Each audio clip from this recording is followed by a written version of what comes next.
ईद मुबारक, ईद मुबारक, ईद मुबारक। शहीद Bilkis stand organisation सबको सिंध जी तरफ खां सबको न्यूज़ जी पूरी सथ जी तरफ खां पूरी उम्मत मुस्लिमा के ईद उल फितर मुबारक हुजे। मेरे तरफ से अहले पाकिस्तान, अहले ईमान, अहले मुसलमान को दिल की गहराइयों से ईद मुबारक हो।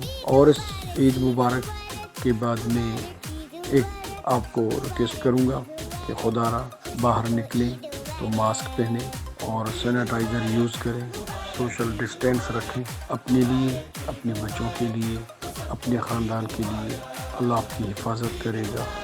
अस्सलाम वालेकुम। हक मौजूद मां दर्शन दे भील सबको organization deputy coordinator district Umerkot ऐं सबको news bureau chief reporter district Umerkot. मां हिन ईद जे भलारे महीने जूं साईं निसार अहमद चांडियो साहिब, भेण राबिया बलोच ऐं अवल इंसानियत के लख लख वाधायूं, लख लख मुबारकूं पेश कयां थो।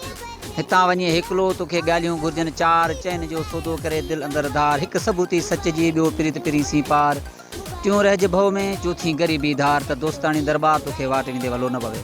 अस्सलाम वालेकुम। हक मौजूद मां जेठानंद भील सबको न्यूज़ रिपोर्टर तालका उमरकोट ऐं ज़िला उमरकोट।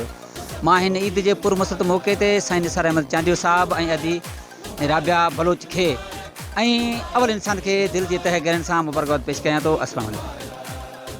भाइरो ऐं भेनरो, मां आहियां तव्हांजो मुश्ताक रुदनानी, सबको न्यूज़ जोई।